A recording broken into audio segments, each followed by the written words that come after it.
ఏదైతే మొన్న ఏబి వెంకటేశ్వరరావు గారు మాట్లాడారో దాని మీద సాక్షిలో ఒక చర్చ జరిగింది. మన ఈశ్వర్ అట్లాగే మా ఎర్రగొండపాలెం ఎమ్మెల్యే తాడిపత్రి చంద్రశేఖర్ చర్చలో పాల్గొని మాట్లాడుతూ ఒక ముఖ్యమంత్రిగా చేసినటువంటి వ్యక్తిని వాడు వీడు అనే పదాన్ని సంబోధించడం ఎంతవరకు కరెక్టు అని చెప్పేసి మాట్లాడుతున్నారు. బాగుంది, మీరు అంటాం చాలా బాగుంది. ఇప్పుడు ఇక్కడ ఒక చిన్న విషయం తీసుకోవాలి. ఆయన ఏం మాట్లాడారు? ఆయన మాట్లాడిన దాంట్లో ఎక్కడ తప్పు ఉంది? కడుపు మండిన ప్రతివాడు ఎవడైనా ప్రభుత్వాన్ని తిడతాడు. కడుపు మండి ప్రభుత్వాన్ని తిట్టడం వేరు, ఒళ్ళు బలిసి ముఖ్యమంత్రిని తిట్టడం వేరు. రెండింటికి తేడా చెప్తాను వినండి. ఇప్పుడు ఏబి వెంకటేశ్వరరావు గారిని ఆయన ఒక మాట క్లియర్గా చెప్పాడు. ఏం చెప్పాడయ్యా అని అంటే, జగన్మోహన్ రెడ్డి గారు ప్రమాణ స్వీకారం చేసిన తర్వాత 30వ తారీఖు ఇప్పుడు ప్రమాణ స్వీకారం చేశారు. సాయంత్రం రెండో జీవోగా నన్ను రెండో జీవో ఒకటి రిలీజ్ చేశాడు. అందులో నన్ను పదవి అంటే వేరే విభాగానికి ట్రాన్స్ఫర్ చేస్తున్నట్టు ఆయన అంటే ప్రాధాన్యత లేనటువంటి శాఖకి నన్ను ట్రాన్స్ఫర్ చేశాడు అని చెప్పేసి అన్నాడు. ప్రాధాన్యత లేని శాఖకు ట్రాన్స్ఫర్ చేయడంతో పాటు సరే చేశాడు, విధులు నిర్వహిస్తున్నామా లేదని పక్కన పెట్టేస్తే విధులకు కూడా రాకుండా లేకపోతే రిలీవర్ పెట్టడం ఏదో చేసి ఉండొచ్చు. కానీ అతనికి జీతం ఇవ్వాల్సినటువంటి బాధ్యత ప్రభుత్వం పైన ఉంది. సరే నీకు నచ్చలేదబ్బా, ఆయన గతంలో చేసింది మీకు నచ్చలేదనుకో, ఓకే, అతనికి ప్రాధాన్యత లేనటువంటి శాఖలో వేస్తాం. ఆయనకి జీతం ఇవ్వాల్సినటువంటి బాధ్యత ప్రభుత్వం దగ్గర ఉంటుంది. ఎందుకంటే అందరూ బల్ల కింద పెట్టి డబ్బులు సంపాదించిన ఐఏఎస్ ఆఫీసర్లు, ఐపీఎస్ ఆఫీసర్లు ఉండరు. అట్లాగే జగన్మోహన్ రెడ్డి గారి కోసం జైలుకి వెళ్ళేటువంటి ఐఏఎస్లు, ఐపీఎస్ ఉండరు. ఎందుకంటే ఆ కోవా సపరేట్ వాళ్ళు ఉంటారు. విధి నిర్వహణలో ప్రభుత్వానికి అనుకూలంగా వాళ్ళ బాధ్యతలు ఎంతవరకు చేయగలరో అంతవరకు చేస్తారు. ఆ రూల్స్ లైన్ దాటి చేశారు ప్రతి ఒక్కరు కూడా చివరికి జైలు పాలవక తప్పదు. సో ఇక్కడ మెయిన్ ఒక ముఖ్య ఉద్దేశం ఏంటి? కాబట్టి నిజాయితీగా ఉన్నవాడు కావచ్చు, లేకపోతే సరే కొంచెం అటు ఇటుగా ఉన్నటువంటి ఉద్యోగస్తులు ఖచ్చితంగా ప్రభుత్వం ఇచ్చేటువంటి జీతాల మీద ఆధారపడి వాళ్ళు బతుకుతుంటారు. దాదాపుగా ఆయనకి 6 నెలలు 7 నెలలు జీతాలు ఇవ్వకపోతే ఆయన అప్పటి సిఎస్గా ఉన్నటువంటి అజయ్ కల్లం దగ్గరికి వెళ్ళి, ఏంటి సార్, సరే మీరు ఏదో శాఖ ట్రాన్స్ఫర్ చేశారు, మరి నాకు జీతం అన్నా ఇవ్వాలి కదా సార్, జీతం ఇవ్వకపోతే సాధారణ ఖర్చులు ఎలా నడుస్తాయి, నా మెయింటెనెన్స్ ఎలా నడుస్తుంది అని చెప్పేసి అడిగితే ఆయన అజయ్ కల్లం గారు ఏం చెప్పారంటే, సరే బాబు, అది ఒక రిప్రజెంటేటివ్ రూపంలో మీరు ఒక లెటర్ తీసుకురండి, మీకు నేను ప్రభుత్వంతో మాట్లాడి ఇప్పిస్తానన్నాడు. సో మొదటిసారి దానికి ఆయన్ని యాక్సెప్ట్ చేయలేదు. మరి ఏ కారణంలో దాన్ని డిలే జరగడంతో సెకండ్ టైం కూడా లేఖ రాశాడు. అది అంటే ఒక ఐఏఎస్ ఆఫీసరు ఒక ఐఏఎస్ కానీ ఒక ఐపీఎస్ కానీ తన జీవితాంతం తనకు వచ్చేటువంటి జీతం మీద ఆధారపడి బతికేటువంటి వ్యక్తులు ఉంటారు. సో కింద చేతులు పెట్టిన వాళ్ళు ఉంటారు, సరే ఇంకొంతమంది ఉండొచ్చు, దాన్ని ఏం కాదంటలేదు. ఇప్పుడు ఆయన తనకి రావాల్సినటువంటి జీతం, చట్టబద్ధంగా తనకు ఉన్నటువంటి హక్కుల గురించి ప్రభుత్వానికి లేఖ రాస్తే ప్రభుత్వానికి వ్యతిరేకంగా మాట్లాడుతున్నాడని చెప్పేసి ఆయన్ని క్రమశిక్షణా చర్యల విభాగం కింద ఆయన్ని సస్పెండ్ చేయడం జరిగింది. ఏ కారణంతో సస్పెండ్ చేశారో కూడా తెలియదు. సస్పెండ్ చేసేసాం అంతే. న్యాయస్థానానికి వెళ్ళాడు, ఫైట్ చేశాడు, ఆయన సుదీర్ఘంగా పోరాటం చేశాడు. న్యాయస్థానంలో కూడా ఆయనకు అనుకూలంగా తీర్పునిచ్చింది. పోస్టింగ్ ఇమ్మన్నారు, మళ్ళీ ప్రభుత్వం మేనమేషాలు లెక్క పెట్టింది. చివరికి ఏదో లాస్ట్ రోజు ఒకరోజు డ్యూటీ చేసి రిటైర్డ్ అయిపోయి వెళ్ళిపోయాడు. ఇప్పుడు నేను అడుగుతుంది ఏంటంటే, ఇప్పుడు ఆయన వ్యక్తిగత బాధ అది. కాబట్టి ఖచ్చితంగా ముఖ్యమంత్రిని వాడు వీడు అన్నాడంటే ఆయన గత 5 ఏళ్ళుగా ఎంత బాధని, ఎంత పెయిన్ని ఆయన అనుభవించారో అనేటువంటి దాన్ని మనం దృష్టిలో పెట్టుకోవాలి. ఇదొకటి. ఇక్కడ ప్రభుత్వం ఆయనకు నష్టం చేసింది. ఈవెన్ వైసీపీ చేసిందా లేదా ఏం జరిగిందో 2019 నుంచి 2024 వరకు ఆయనకు నష్టం జరిగింది. ఇప్పుడు నేను అడుగుతుంది ఏంటంటే, గతంలో చంద్రబాబు నాయుడుకి అనుకూలంగా ఉంటే సరే మీకు ఇష్టం లేనటువంటి శాఖ, ప్రాధాన్యత లేనటువంటి శాఖకు మీరు మారుస్తారు, తప్పులేదు. వాళ్ళకి నీకు నమ్మకమైన వాళ్ళు, నీకు ఇష్టమైన వాళ్ళని నీకు అనుకూలమైన శాఖల్లో పెట్టుకుంటారు. అది ప్రతి ప్రభుత్వం జరుగుతున్న విషయం. కానీ జీతాలు ఎవరు ఆపరే? ఐఏఎస్లకు ఐపీఎస్లకు వేస్తున్న జీతాలు ఆపరే. మరి జీతాలు ఆపితే జీతాలు అడిగినందుకే అతను సస్పెండ్ చేస్తే విధి నిర్వహణకి ఉల్లంఘన కలిగించిందని సస్పెండ్ చేయడం ఎంతవరకు కరెక్ట్?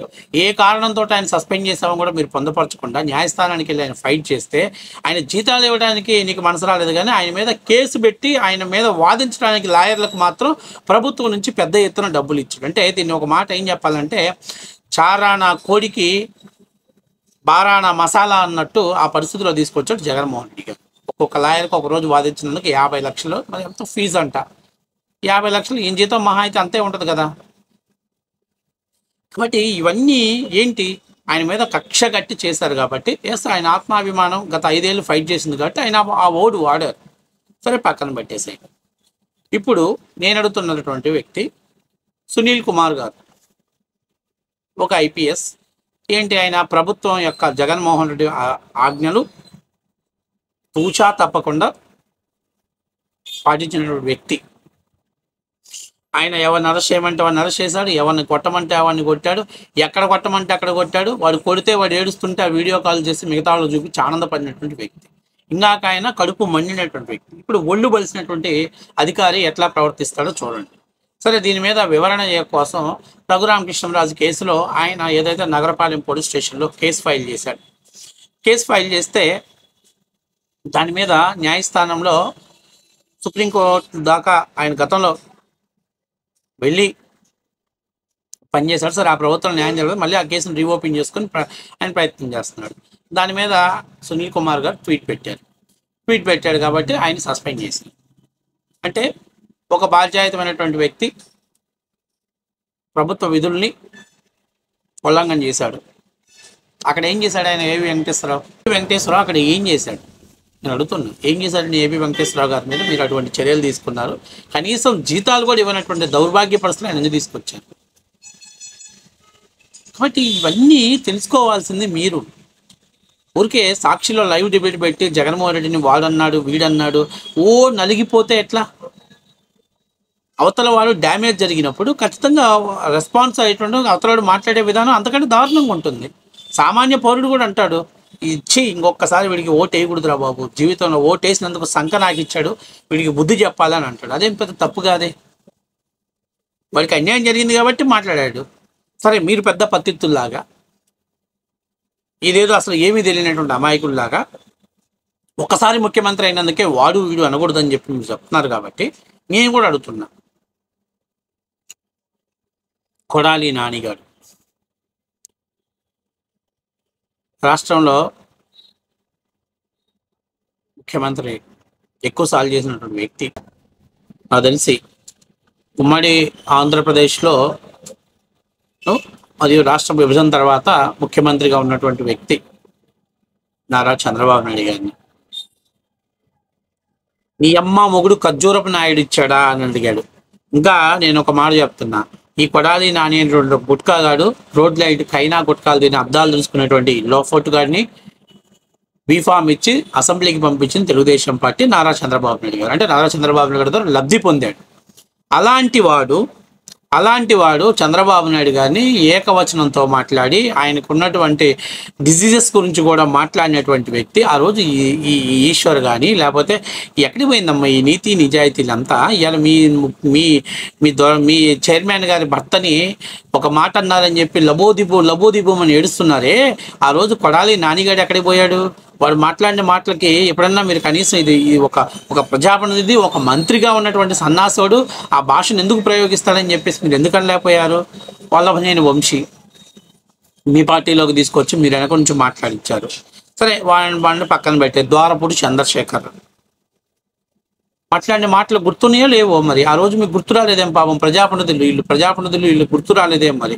అంబటి రాంబాబు, తమ్మినేని సీతారాము, ఇంకొక జాతి రత్నాలు స్వాతి ముత్యాలన్నీ బయటకు వస్తాయి వైసీపీ పార్టీల నుంచి. ఆర్కే రోజా, వీళ్ళందరూ ఎటువంటి భాషను ఎటువంటి ఫిల్టీ లాంగ్వేజెస్ని వాడారు?